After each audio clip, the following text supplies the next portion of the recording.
युगों युगों की परंपरा रही है कि अन्याय के विरुद्ध आवाज़ उठाने के लिए कोई ना कोई इस धरती पर पीड़ितों का फरिश्ता बनकर हमारे बीच आ ही जाता है। चाहे मुगल शासकों के अत्याचार, अंग्रेजों की दमनकारी नीति या फिर दलितों और बहुजनों पर अमानवीय व्यवहार, किसी न किसी रूप में दुखदाई की असहनीय पीड़ा की काली बदरी को हटाने के लिए सूरज बनके हमारे बहुजन नायकों का भारत में उदय होता रहा है।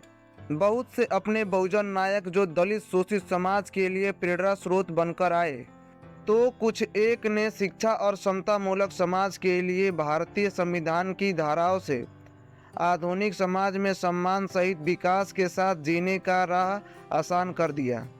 दक्षिण भारत के ईवी रामा स्वामी पेरियार, महाराष्ट्र से ज्योतिबा फूले, सावित्रीबाई फूले और डॉक्टर बाबा साहेब भीमराव अंबेडकर और अन्य दलित महापुरुषों के कारवा को और आगे बढ़ाने के लिए अपने बहुजनों में से अन्य समाज सुधारक आगे आए। उन्हीं में से ललई सिंह यादव, जो अब पेरियार ललई सिंह के नाम से जाने जाते हैं, अग्रिम पंक्ति में बड़े आदर के साथ इनका नाम लिया जाता है। बचपन में लल्ला बुलाए जाने वाले ललई सिंह यादव का जन्म 1 सितंबर 1911 को उत्तर भारत के कानपुर के झिंझक रेलवे स्टेशन के पास कठारा गांव में हुआ था। अन्य बहुजन नायकों की तरह ही उनका जीवन संघर्षों से भरा था। वह 1933 में ग्वालियर की सशस्त्र पुलिस बल में बतौर सिपाही भर्ती हुए थे, पर कांग्रेस के साथ राजस्व आंदोलन का समर्थन के कारण ब्रिटिश हुकूमत ने उन्हें 2 साल के लिए बर्खास्त कर दिया था। उस समय समाज का पीड़ा केवल वही समझता था जिसके दिलों में उन लाखों शोषितों, दलितों, पिछड़ों और बहुजनों के प्रति किए जा रहे अमानवीय कृत्य असहनीय लगता था। ललई सिंह समाज सुधारक के साथ साथ सामाजिक कार्यकर्ता भी थे, जिन्होंने सामाजिक न्याय के लिए आजीवन संघर्ष किया और सामाजिक न्याय के अपने लक्ष्य के लिए अनेक पुस्तकों की रचना भी की, जो अत्यंत विवादित रही। ललई सिंह को उत्तर भारत का पेरियार भी कहा जाता है। इतने महान व्यक्तित्व एवं क्रांतिकारी विचारों को सजोए ब्राह्मणवादी अनाचार, अत्याचार, आडंबरों, मनुवादी व्यवस्थाओं, वर्ण व्यवस्था, शोषितों के शोषण और अंधविश्वास के खिलाफ पेरियार की तर्ज पर आवाज़ उठाने वाले उत्तरी भारत के प्रथम क्रांतिवीर ललई सिंह यादव ने समाज को जागरूक करने के उद्देश्य से सच्ची रामायण लिखकर पाखंडियों और देश के मनुवादियों में खलबली पैदा कर दी। उन्होंने लिखा है कि यह रामायण मात्र कल्पना पर आधारित है, न कहीं सीता राम है, न कहीं दशरथ और जनक। बिना पिता के जन्मे चारों भाई की कहानी एकदम झूठी है। दोस्तों, पेरियार ललई सिंह जी के द्वारा लिखी किताब सच्ची रामायण का लिंक वीडियो के डिस्क्रिप्शन में दिए गए हैं, उसे एक बार ज़रूर मंगवाएं और पढ़ें। जिस काल का वर्णन तुलसी अपने झूठी रामायण में किया है, लाखों सालों का अंतर है। जहां मानव जाति की उत्पत्ति 1 लाख वर्ष पूर्व है, वहीं 2007 में नासा के वैज्ञानिकों ने राम सेतु की झलक 18 लाख वर्ष पूर्व साबित किया है। करोड़ों वर्ष पूर्व डायनासोर के अवशेष मिले, परंतु अभी तक भालू बंदर के अस्तित्व और अवशेष का अता पता नहीं है।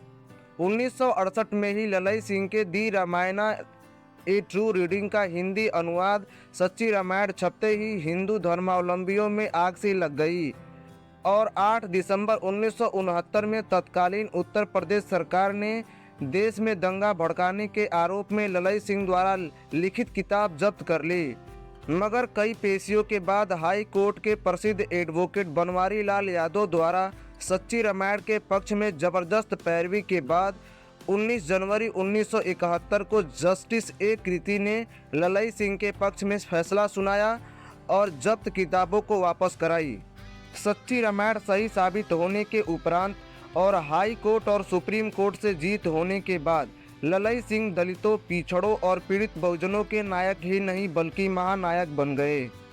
ललई सिंह यादव हिंदू धर्म में व्याप्त बुराइयों, मनगढ़ंत रामायण, महाभारत और अन्य मनुवादी विचारों से अपने को दूर रखते हुए सन 1967 में हिंदू धर्म को त्याग कर बौद्ध धर्म अपना लिया।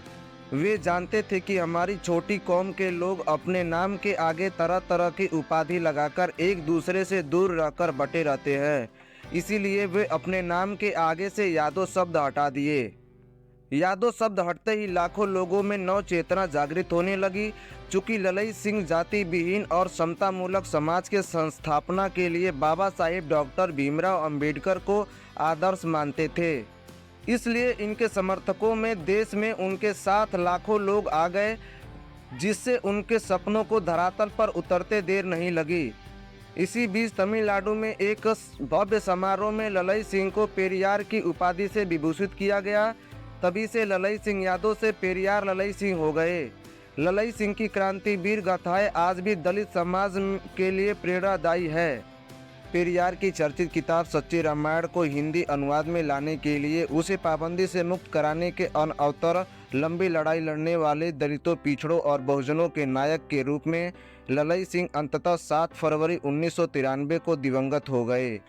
जब भी दलितों, शोषितों और बहुजनों में नव जागरण और दलित उत्थान की बात आएगी तो इतिहास इस क्रांतिवीर ललई सिंह पेरियार को जरूर याद करेगा।